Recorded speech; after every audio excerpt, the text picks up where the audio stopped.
আমি স্বাগতম জনাইছো আমাৰ জ্ঞান তীৰ্থ ৱেটো ছাকচেছ এডুকেশ্যনলৈ। ইতিমধ্যে আপোনালোকে গমেই পাইছে আমি আমাৰ চেনেলটোত যিমান পাৰোঁ চেণ্ট্ৰেল গভৰ্ণমেণ্টৰ জবেই হওক ষ্টেট গভৰ্ণমেণ্টৰ জবৰ লগতে আমি GK এনালাইচিছ এনেকুৱা ধৰণৰ ভিডিঅ'বিলাক দি থাকিবলৈ চেষ্টা কৰোঁ এডুকেশ্যন পাৰপাছৰ পৰা। তো আজিৰ এটা ভিডিঅ' অকণমান বেলেগ ধৰণৰ, কাৰণ এইটো এডমিশ্যন ৰিলেটেড এটা ভিডিঅ' হয় যিবিলাকে হায়াৰ ছেকেণ্ডেৰী পাছ কৰি থৈছে বা এইবাৰ যিসকলে হায়াৰ ছেকেণ্ডেৰী উত্তীৰ্ণ হৈছে ছায়েন্সৰ পৰা হওক বা আৰ্টছৰ পৰা হওক। ছায়েন্সৰ কাৰণেও বেলেগকৈ কিছুমান মই কৰ্চৰ কথা ক'ম যিখিনি আপোনালোকে ডিৰেক্টলি প্লেচমেণ্ট হয়তো পাই যাব, আৰু এইবিলাক অকণমান কালচাৰেল ৰিলেটেড। গতিকে কালচাৰৰ ওপৰত যদি আপোনালোকৰ অকণমান মন আছে, এক্টিঙৰ ওপৰত অভিনেতা হ'বলৈ যদি মন আছে, ছাউণ্ড ইঞ্জিনিয়াৰিঙৰ প্ৰতি যদি মন আছে, অডিঅ'গ্ৰাফী, কৰিঅ'গ্ৰাফী এনেকুৱা ধৰণৰবিলাকত যদি আপোনালোকৰ মন আছে, তো ডেফিনেটলি এই কৰ্চসমূহ আপোনালোকে কৰিব পাৰে। খুবেই ভাল কৰ্চ। ক'ৰ পৰা ওলাই আহিছে মই ডিৰেক্টলি অফিচিয়েল ন'টিফিকেশ্যনখন দেখাই দিম।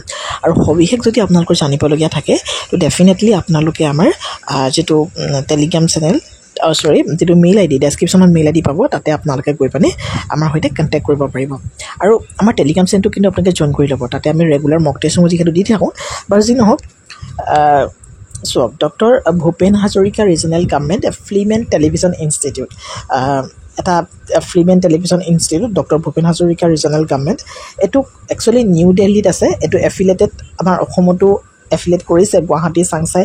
যিহেতু নিউ দিল্লীৰ যিটো film and television institute doctor Bhupen Hazarika regional government, তো তাৰ এফিলেটেড ভাৰ্চন এটা আমাৰ গুৱাহাটীতো আছে। তো তাৰ পৰা অসমতে আপোনালোকে এইখিনি পঢ়িব পাৰিব খুব সুন্দৰকৈ। এডমিশ্যনৰ যিটো এটা নটিচ এটা আপোনালোকৰ কাৰণে ইয়াতে তেওঁলোকে প্ৰভাইড কৰিছে। তো ইয়াতে চব কিহত আপোনালোকে এডমিশ্যন ল'ব পাৰিব। Admission open for the professional courses of audio' visuals media for the sessions 25 আৰু 26। তাৰমানে 2025 আৰু 2026 মানে এতিয়া যদি আপোনালোকে পঢ়ে তেতিয়া আপোনালোকৰ যিমান বছৰ 3 বছৰৰ যিহেতু কৰ্চ, আপোনালোকে 26, 27, 28 পাছ আউট হৈ যাব। গতিকে 2 বছৰীয়া কৰ্চো আছে। গোটেইখিনি আমি খুব সুন্দৰভাৱে দেখাই দিম। আৰু এই গোটেইখিনি প্ৰফেচনেল কৰ্চ। গতিকে প্ৰফেচনেল বস্তু এটা পঢ়াৰ পাছত ডেফিনেটলি এনেই নাযায়, ভাল এটা আপোনালোকে পাছলৈ ইনকম কৰিব পাৰিব। আৰু এনেকুৱা ধৰণৰ বস্তুবিলাক পঢ়াটো খুবেই জৰুৰী। গমেই পায় আমাৰ অসমত ফিল্ম ইণ্ডাষ্ট্ৰীৰ কিমান এটা জনপ্ৰিয়তা এতিয়া বৰ্তমান বাঢ়ি গৈছে। আৰু ফিল্ম ইণ্ডাষ্ট্ৰীৰ মানুহবিলাকক আপোনালোকে জানেই, দিল্লী মুম্বাইত গৈ তেওঁলোকে কাম কৰিবলৈ লয়। আমাৰ অসমত বহুখিনি আছে। আৰু যি নহওক, প্ৰথম কৰ্চটো হৈছে 3 years diploma in audiography and sound engineering. তো অডিঅ'গ্ৰাফী আৰু ছাউণ্ড ইঞ্জিনিয়াৰিঙৰ ফিল্ম ইণ্ডাষ্ট্ৰীত আমাৰ কিমান মুখ্য ভূমিকা জানে। ছাউণ্ড ইঞ্জিনিয়াৰিঙৰ কথা মই আকৌ কৈ পিনি আপোনালোকক ক'বলৈ দীঘলীয়া নকৰোঁ। যদি কিবা জানিবলগীয়া আছে আমাক মেইলত কণ্টেক্ট কৰিব। তো এইটো কৰ্চত আপোনালোকে যদি ইচ্ছা কৰে আপোনালোকে এপ্লাই কৰিব পাৰিব। মই ইলিজিবিলিটি ক্ৰাইটেৰিয়া কি লাগে মই কৈ দিম। আৰু আছে 3 বছৰীয়া এটা চিনেমাটোগ্ৰাফীৰ বিষয়ে যদি আপোনালোকে কিবা জানিব বিচাৰিছে বা আগলৈ চিনেমাৰ লগত যদি জড়িত হ'ব বিচাৰিছে, ইয়াতে আপোনালোকে পঢ়িব পাৰে 3 বছৰীয়া course. 3 years diploma in film and video' editing. Film and video' editor ওপৰত 3 বছৰৰ এটা ডিপ্ল'মা কৰ্চ আছে, সেইটো আপোনালোকে কৰিব পাৰে। নহ'লে 4 নম্বৰ এটা আছে 2 বছৰীয়া এটা কৰ্চ, যিটো নেকি applied acting film and TV। তো তাতো কৰি পানি আপোনালোকে ফিল্ম ইণ্ডাষ্ট্ৰীত ইয়াতে প্ৰৱেশ কৰিব পাৰিব। গতিকে খুবেই এটা ভাল কৰ্চ এইবিলাক। যদি আপোনালোকে অভিনেতা হোৱাৰ সপোন দেখিছে বা চিনেমাৰ সৈতে নিজকে জড়িত কৰিম বুলি ভাবিছে, তো ডেফিনেটলি এইটো থ্ৰুৱেদি আপোনালোকে যাব পাৰিব। তো ইলিজিবিলিটি ক্ৰাইটেৰিয়াসমূহ চাই লওক। বেলেগ বেলেগ যিবিলাক আছে, তো বেলেগ বেলেগ ধৰণে আছে। তো ইয়াতে আপোনালোকে এই যিটো পষ্ট, এইটোৰ কাৰণে আপোনালোকে 10+2 ছায়েন্সৰ হ'ব লাগিব। আপোনালোকে হায়াৰ ছেকেণ্ডেৰী ছায়েন্সত পাছ কৰা হ'ব লাগিব। নেক্সট আপোনালোকে বিত লিখা আছে পাছ 10+2 ইন এনি ডিচিপ্লিন। মানে এই চিৰিয়েল নাম্বাৰ 1 এটা দিছেনে, চিৰিয়েল নাম্বাৰ 1টোৰ কাৰণে আপোনালোকে হায়াৰ ছেকেণ্ডেৰী পাছ কৰিলে ডেফিনেটলি হ'ব, কিন্তু আপোনালোকে ছায়েন্স ষ্ট্ৰীমৰ পৰা হ'ব লাগিব।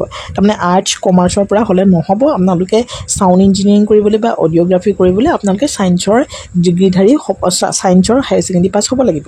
বাকী 2, 3, 4 এইকেইটা ডিপ্ল'মা ইন চিনেমাটোগ্ৰাফী বা diploma in film and video' editing বা ডিপ্ল'মা ইন এপ্লাইড এক্টিং, এইকেইটাৰ কাৰণে আপোনালোকে জেনেৰেলি যদি যিকোনো ষ্ট্ৰীমৰ পৰা আৰ্টছ, ছায়েন্স, কমাৰ্চৰ পৰা যদি আপোনালোকে 10+2 কৰিছে মানে হায়াৰ ছেকেণ্ডেৰী পাছ কৰিছে, then you will be eligible for this course. আপোনালোকে এপ্লাই কৰিব পাৰিব। তো চাওক, candidates appearing 10+2 examinations can also' apply. এতিয়াতো এপিয়াৰিং কোনো নাই, সকলোৱে এতিয়া পাছ কৰিছে, গতিকে চিন্তা কৰিবলগীয়া নাই। আপোনালোকৰ মেক্সিমাম এজটো কিন্তু 24 বছৰ হ'ব লাগিব। আৰু এজ কেলকুলেশ্যন হ'ব 1 জুলাই 2025 তাৰমানে এতিয়া যিসকলে পাছ কৰিছে সেইসকলৰ পৰা 24 বছৰ যিসকল বয়স এতিয়া আছে তো তেওঁলোকে এপ্লাই কৰিব পাৰিব তাৰমানে 2000 চনৰ যিসকল জন্মগ্ৰহণ কৰিছে তো তেওঁলোকলেহে এপ্লাই কৰিব পাৰিব 1999 চনৰ খিনিটো 25 বছৰ হৈ যাব তো তেওঁলোকে এপ্লাই কৰিব ইয়াতে নোৱাৰিব ঠিক আছে তাৰমানে এতিয়া আপোনালোকৰ 18 বছৰ নিশ্চয়কৈ আছে সেই 18 বছৰৰ পৰা সেই 24 বছৰলৈকে এপ্লাই কৰিব পাৰিব তাতে এসসি এসটি ওবিসি অকমান এজ ৰিলেক্সেশ্যন আছে আপোনালোকে চাই ল'ব পাৰিব যদি আপোনালোকৰ বয়সো হৈছে তেতিয়াও কিন্তু এপ্লাই কৰিব পাৰিব এইকেইটা ৰিলেক্সেশ্যন বাকি জেনেৰেলি 24 বছৰলৈকে এপ্লাই কৰিব পাৰিব 18 বছৰৰ পৰা দেই Next slide. Applications from along the prospectus of the institute are available at a website to goi pani apnaloke online abedan koribo paribo interested candidate may apply through the link available a link to goi pani apnaloke apply koribo paribo keneke dhone apply koribo lage ki koribo lage guttei khini ami apnalok notun eta video dekhai dim jodi apnaloke bisare tar babe apnaloke ama comment koribo lagibo je video lag thik ase aru apnaloke 21st of June আগত আপোনালোকে apply কৰিব লাগিব other details about the institute is available in the prospectus of the institute which may downloaded from the said websites however the applicants may call the helpline etu helpline number আপোনালোকে কিবা যদি জানিব লগিয়া থাকে খুদিব পাৰিব কিন্তু আপোনালোকে এই গুটিখিনি আপোনালোকে 21 জুনৰ আগত এপ্লাই কৰি ল'ব দেই আজি যেহেতু